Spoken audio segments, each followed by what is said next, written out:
The story you're about to witness is called the toxic nightmare. It really is a nightmare. Your first reaction will probably be disbelief. It's very likely that in the next few minutes you'll be running into your garages, looking under your sinks, Checking out your bathroom cabinets and reading the labels of your makeup and personal care products. If you have children or grandchildren, all the more reason. So this message is both a warning and an expose. Ask yourself this: why is there such an epidemic of ADHD amongst our children? They can't even concentrate in school anymore.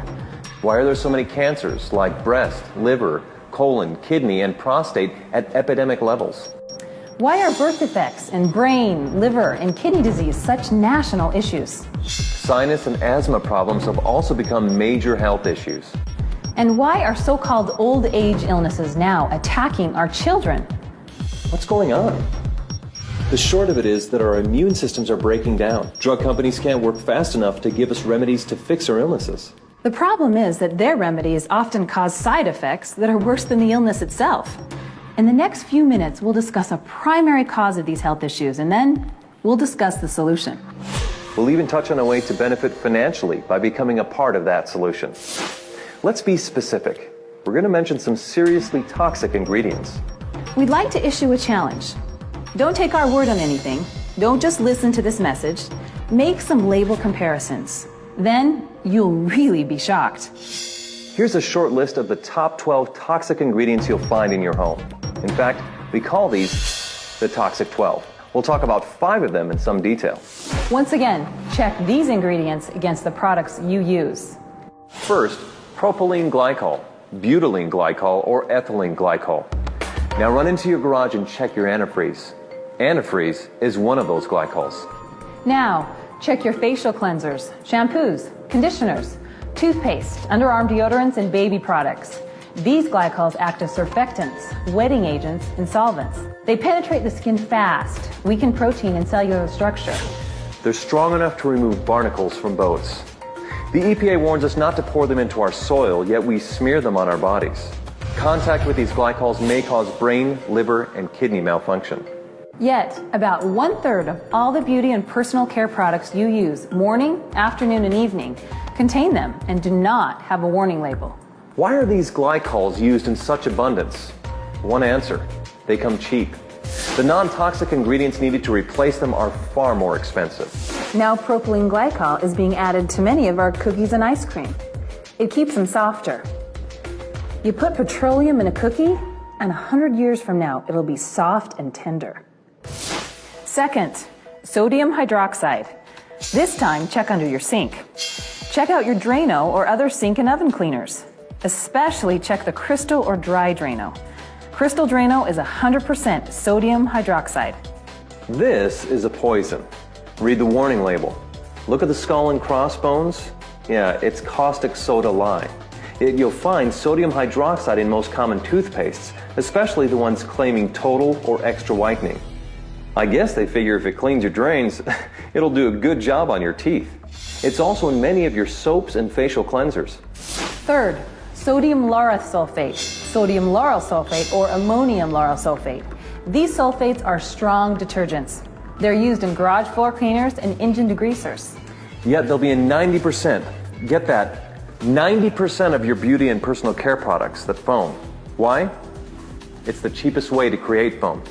They're linked to eye damage, depression, diarrhea, skin irritation, and even death. Our bodies retain these sulfates for extensive periods of time.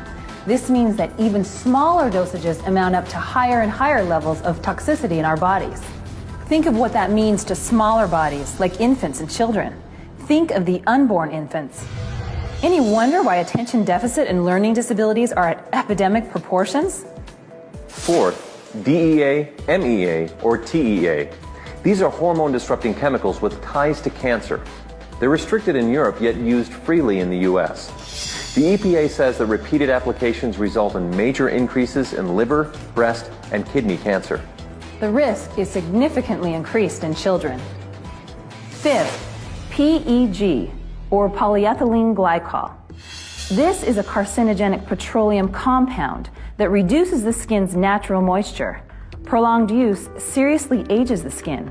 In addition, it has links to all forms of cancer. The higher the PEG content, like PEG 20, 50, 100, or 120, the worse it becomes. Sixth, DMDM or urea. These are preservatives that release formaldehyde. Seventh, mineral oil. It's another petroleum product that coats the skin like saran wrap. Baby oil is 100% mineral oil. Eighth, triclosan. It's a synthetic antibacterial with a chemical structure similar to Agent Orange. The EPA registers it as a pesticide. Ninth, parabens, or anything that has paraben as part of its name. They are hormone-disrupting chemicals. 10th, isopropyl alcohol. It ages and dries the skin, promoting wrinkles and brown spots. 11th, FD&C color pigments. These are synthetic colors from coal tar. They score the highest mark on the toxic scale. 12th, fragrances. They may contain up to 4,000 ingredients. Animal urine is most often used to create the desired smell. Well, those are the toxic 12. There's another 100 or so that should receive dishonorable mention. By the way, guess which occupational group has the youngest death rate? You probably guessed it. Cosmetologists. That's obviously due to increased exposure to these chemicals. Just an FYI, lawyers have the next youngest death rate. You can figure that one out for yourself. You might be asking why this is allowed to take place. Easy answer. In 1938, the cosmetic industry was granted self-regulation. Nothing has changed. Since that time, we have 25,000 chemicals marketed without government intervention, regardless of what the tests show. This is probably a good place to warn you about companies who claim their products are safe. They'll tell you not to panic, that they use food-grade or cosmetic-grade glycols, sulfates, solvents, or parabens. They'll tell you how mild they are and that the critics are going overboard. It's the same thing some said years ago about smoking. Smoking can't hurt you. Smoking's not a threat to health. Well, that certainly wasn't true. A few years from now, additional information will show that these same toxic products cause a threat, just like cigarettes and smoking.